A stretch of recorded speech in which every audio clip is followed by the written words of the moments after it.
If you ever sat down and thought, do I even have anything left to say? You're not alone. Podcasting is powerful, but it's not supposed to run your life. Agencies juggling multiple shows, client deadlines, and social content can burn out fast. So let's talk about how to build workflows that keep you and your clients energized instead of overwhelmed. Let's get into it.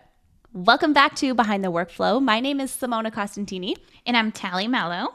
And today we're going to be diving into 6 things that every podcast agency should know to avoid burnout, both for yourself and for your clients. So we're going to cover how to recognize early signs of burnout, common causes that sneak up on busy teams, why consistency doesn't always mean weekly, workflows that actually save you time, how to reconnect with your podcast's original purpose, and sustainable strategies to help you keep creating without burning out. So what does burnout look like? And how do you know it's creeping in, right? So let's start with the first one, recognizing burnout on yourself and also on your team and possibly even with your client. So Simona, when you're working with a podcaster or an agency client, what are some of the first signs that you can just tell that burnout might be creeping in? So I think the very first one is the feeling of overwhelm. When you start to feel overwhelmed by even the smallest and littlest tasks, that's like a really telltale and a really obvious sign that you're starting to hit that point of burnout. When you look at your to-do list and you're like, oh my God, I don't even know where to begin, and you feel overwhelmed, that is like the beginning, I feel like.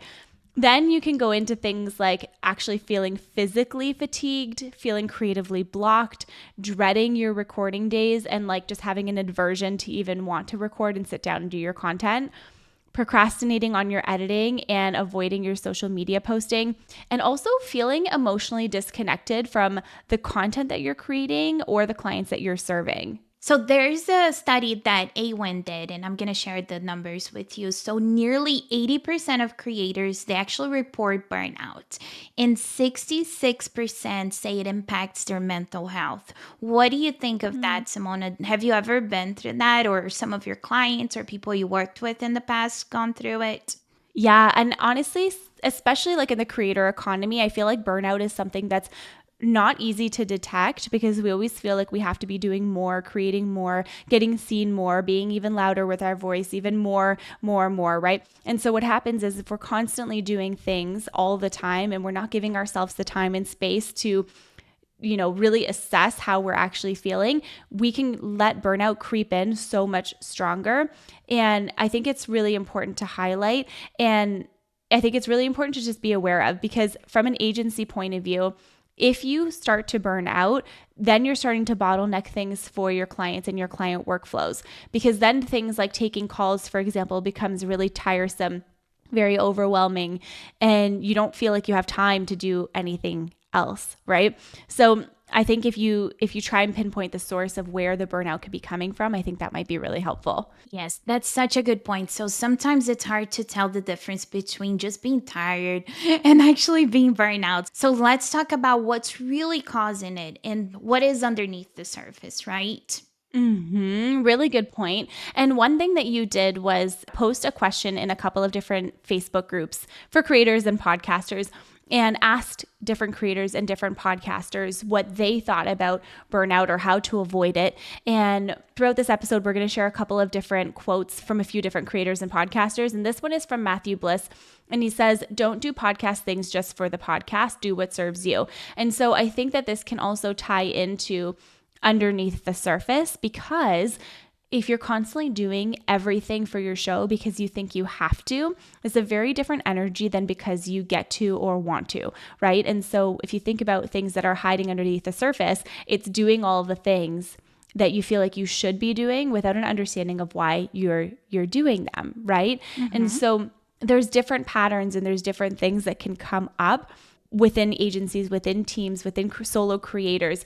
And it can be really, honestly, it can be really challenging, because when you constantly think that you should be doing all of these different marketing strategies, creating all these types of clips and quotes and videos, it can really take a lot of unnecessary time out of your schedule and out of your day if you don't have a streamlined approach to it. So I think that that's just really important to highlight. So Let's talk a little bit about common causes for podcast agency burnout, Taly. So you talk to agency owners all the time, different creators online on social media and Facebook groups. What are some of the biggest things that they say leads to burnout in the first place?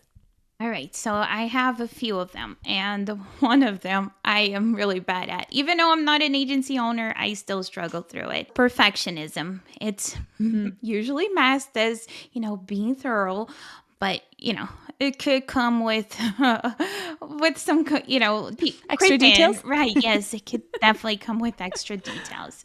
And then weekly publishing with no content runway, lack of workflows, batching and automation, doing everything solo. So again, like not delegating, our big D word, right? They're doing Mm-hmm. everything on their own. Like they're doing the recording, editing, client communication, all the social media posts and all of that. And actually got a quote from Christine Sponsel. She is from Unburned Motherhood podcast. And what she told me, that it was like her tip, basically: batch and let go of perfection, which is so hard. It is so hard. And, this is such a huge bottleneck that I see for a lot of the different podcasters that we work with. And so much so that trying to achieve a certain level of perfection is literally impossible because you will never achieve it. Now, you can have standards, right? Standards are different than actual perfection. When you have a standard for your work, for your audio quality, for your designs, for your graphics, for your promo strategy, then that's keeping you in alignment with your values, what you care about, what's important to you, right? But if you're constantly looking for that extra step, that extra bit of perfection, honestly, I don't think that you're ever going to find it, because you're always going to be looking for the next thing. How do we make it better? How do we make it better? When it could just be great as is. And I truly think that you need to start somewhere. You need to begin somewhere in order to continue to level up and level up, because no one is born with perfection. No one is born achieving, perfection in and of itself. People always, make mistakes. And even people that you might want to emulate and look to as creators that have the most perfect audio, most perfect video, most perfect setup, perfect process, this and that. Well, those are more often than not the bigger creators. And those bigger creators usually have teams of like 10 to 20 to 30 people all working on one podcast episode. So how can you match your efforts, especially as a solo creator, right? As a solo podcaster or even an agency owner, maybe with a smaller team or even a bigger team?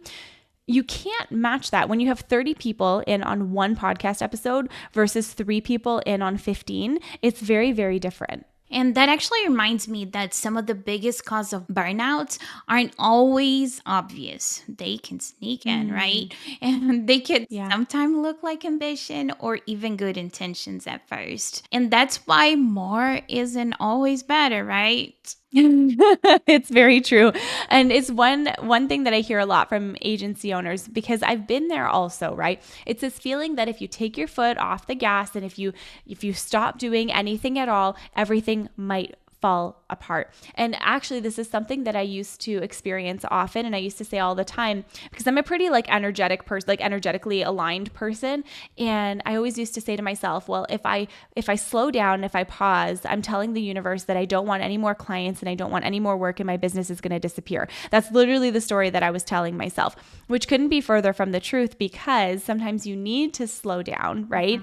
And every single season of your life is going to have different requirements. So you're going to have seasons of life where you're trying to produce all of the different shows for all of the different clients, keeping up with your own content, and it might look really good, your calendar, everything is going really well.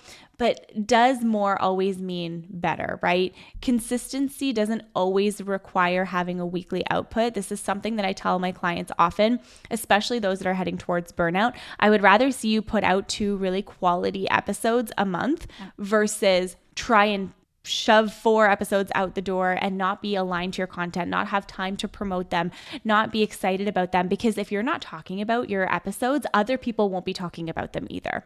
Yes. So another thing too, you can grow by slowing down strategically. You don't always have to be going Mm. 100 miles per hour. You could actually focus more on quality than quantity for sure. Publishing with intention that creates that breathing room for you and for your audience and even for your team. And then another thing too is like if you want to do seasoned, like different seasons or series, that will give you more freedom and also a specific topic that you can focus on for that time being. What I really like this in here is like the idea of slowing down strategically, because something I say often is slow down to speed up. So sometimes you need to take a pause, you need to pull back a little bit in order for you to be able to speed up and get to where you want to be. And even just like creating seasons for your podcasts can be like a really cool way to target your message, target your audience, and get really narrow on what you want to talk about, which actually can end up impacting even more listeners. So even, getting more specific can actually impact more listeners. So Yeah. And it also has a 26% higher retention based on podcast hosts, just going from weekly to Hmm. bi-weekly or seasonal shows. So there's studies out there to prove what we're saying here. I absolutely love that. And there was a quote that someone left from the people that you talked to.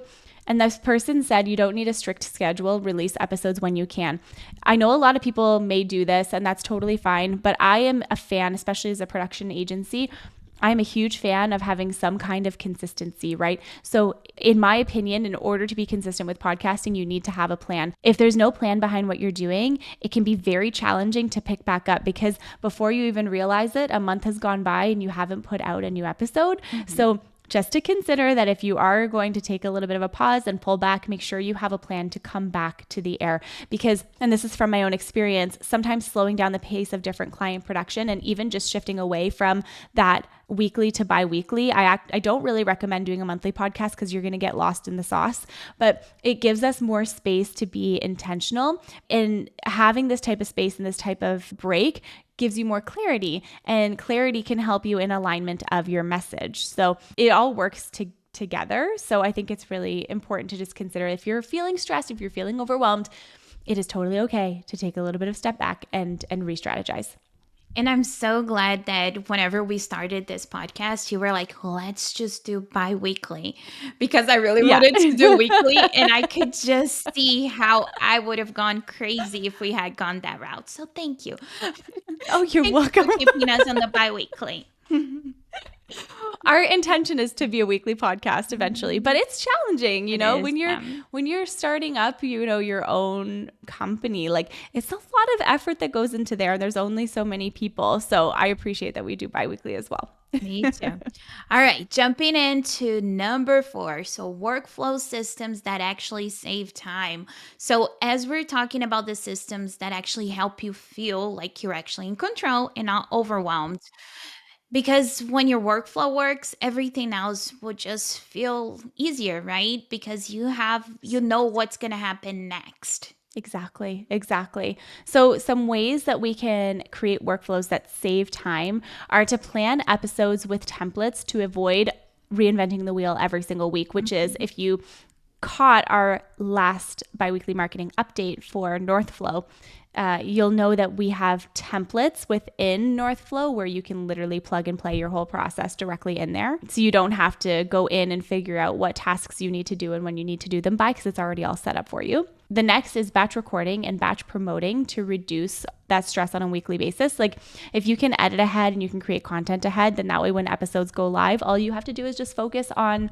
the promotion of them. I will also say recording when your energy is high is really important too, not just when the calendar says to. Like, if you're really not feeling it, your audience is going to feel that. And sometimes you just need to scrap an episode, which we've done on this podcast, and you just need to pick a different day and try again. But using Northflow to centralize this whole process, all of your post-production, your pre-production, your marketing, analytics, like all of it, your files, your approvals, client communications, onboarding, calendars, forms, all of it will help streamline your systems so much. And then, of course, repurposing your content, right? So taking one podcast episode, turning it into a blog, reels, YouTube shorts, newsletters, different graphics. So I think that all of these pieces are really important components to creating a workflow that is actually like structured and works for you instead of against you. Yes, and 60% of marketers say that repurposed content generates more leads. So this was done by HubSpot. And going back to the Facebook comments, one thing that we got was that a simple workflow helps me focus on creating, not chasing my tail. And that was by Tony Doe, which, by the way, shout out, Tony. Thank you for actually allowing us to share this on this episode. I cannot imagine not having a workflow because I'm one of those people that I need to have a list. So I know what's going to happen next. And not having that list would literally mean me chasing my tail or going after Simona, like, Simona, what's next? But this is the thing though, because a lot of the times burnout doesn't actually come from doing too many things, but it comes from trying to juggle and manage too many things that are disconnected, right? So when you start to streamline everything into one flow, you really stop wasting your time and you stop wasting your energy and you stop chasing links, you stop chasing files, you know exactly where it is. And we're in the process right now of onboarding all Volt production clients into Northflow. And the feedback is literally, oh my gosh, this is so simple. This is exactly what we need. So, it actually does work and it reduces overwhelm overall. So I think that's really important. So Taly, do you want to talk a little bit about reconnecting with your why and how that will help avoid burnout? Yes. So sometimes burnout isn't about just the workflow at all. It's about, you're feeling disconnected from your purpose, or you lost your spark, or like, my show is not going the way I want it to go. And if it starts feeling like a chore instead of a mission, right? And that's a sign that's time to revisit your why. And I know, Simona, you've done this with your clients before, right? You try to bring them back into like, hey, why did you start this podcast? Do you want to share a little bit about that? Yeah, absolutely. That's exactly how we start every single client that we work with, to try and understand their why, the mission and the purpose of their show. And the reason why is because they need to anchor into that, because when things get challenging and get frustrating and you don't want to show up for your show and you don't want to do it every single week, you anchor back into why it is that you're doing it, why is it that you're showing up, and why the message that you have to share is important. So reconnecting and anchoring back into your why is absolutely crucial. And it happens when clients just reach that point where their show doesn't feel fun anymore. And a lot of the times it happens when you drift from that original purpose. So you either need to go back to the original purpose and understand where you're at with it, or you just redefine it overall. Yeah, that's very insightful. And I'm glad you did that with your clients. All right, so let's jump to number 6, which is wrapping up also with a few habits that can help you and your clients as well. So sustain momentum without sacrificing well-being.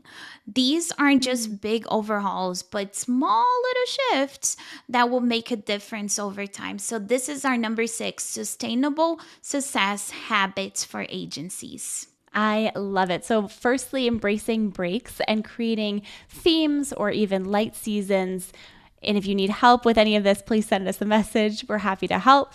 Building a system for repurposing your content at scale, and hiring help early. This is not something that we talked about in this episode, but hiring your editor, hiring your VA, hiring your designer to help you before that burnout starts to set in.